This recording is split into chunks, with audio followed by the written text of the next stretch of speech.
My starting point when it comes to the consideration of any issue relating to free speech is my passionate belief that the second most precious thing in life is the right to express yourself freely. The most precious thing in life, I think, is food in your mouth, and the third most precious is a roof over your head. But a fixture for me in the number 2 slot is free expression, just below the need to sustain life itself.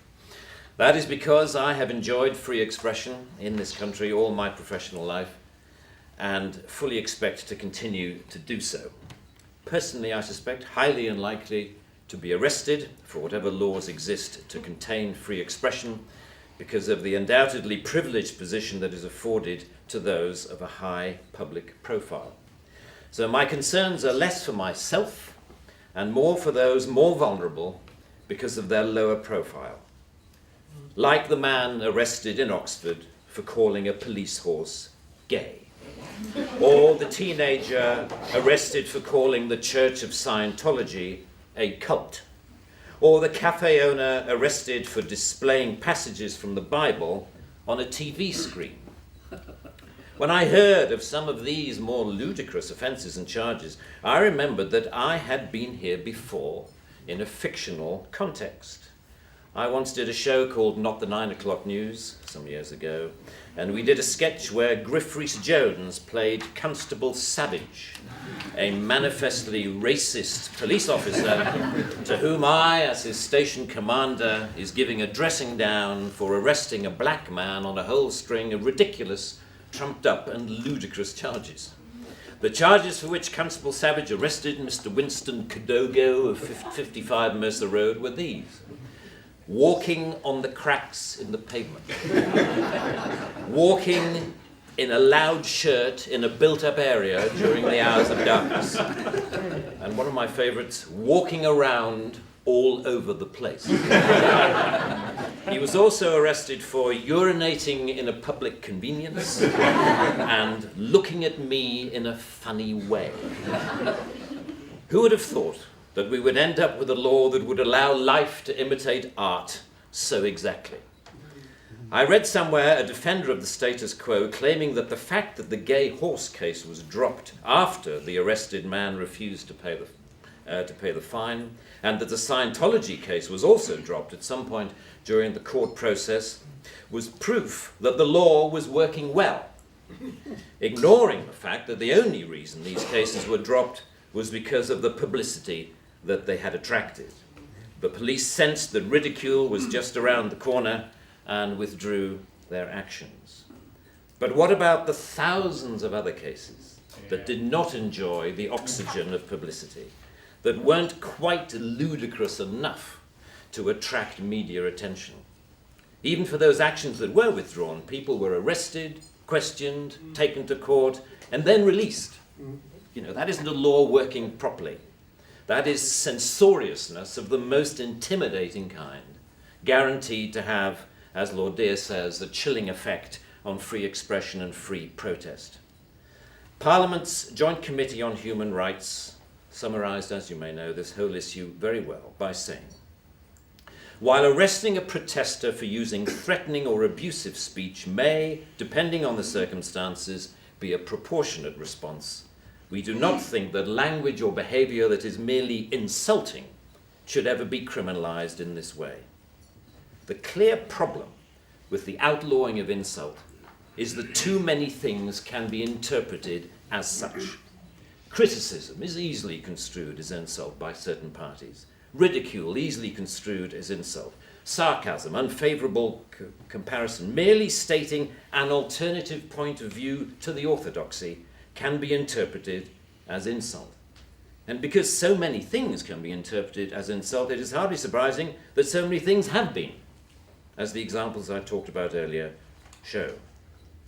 Although the law under discussion has been on the statute book for over 25 years, it is indicative of a culture that has taken hold of the programs of successive governments, that with the reasonable and well-intentioned ambition to contain obnoxious elements in society, has created a society of an extraordinarily authoritarian and controlling nature.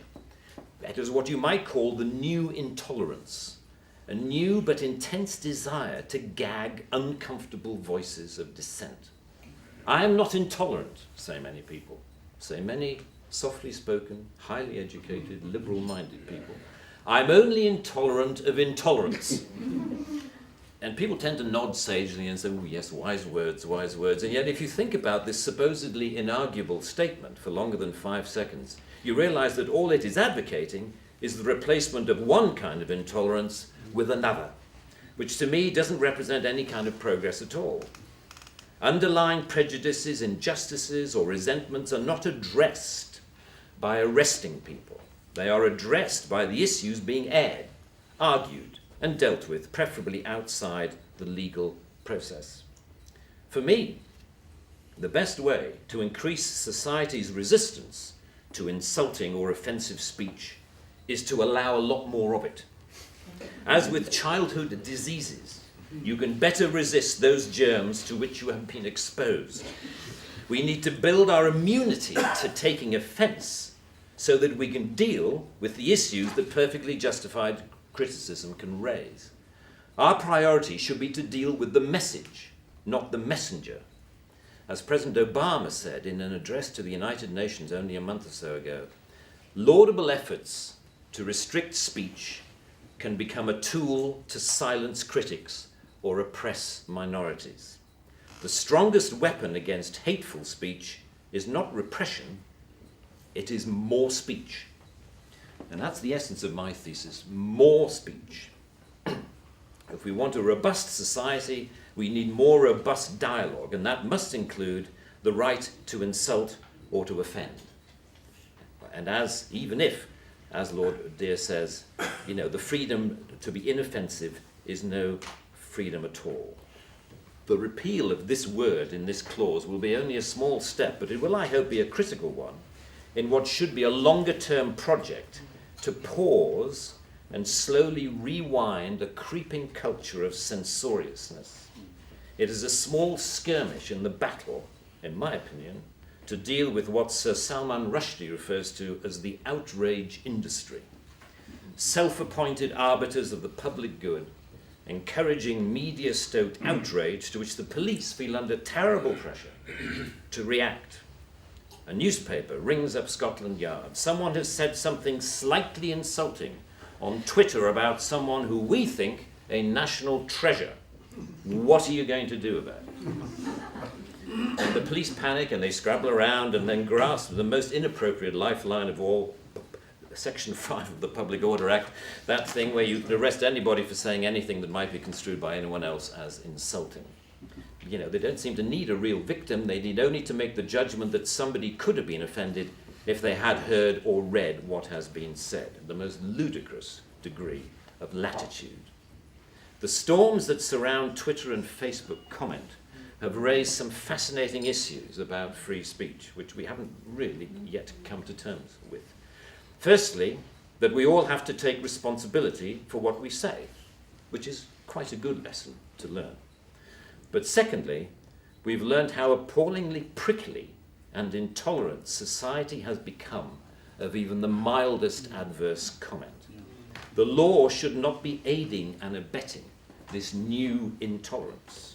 Free speech can only suffer if the law prevents us from dealing with its consequences.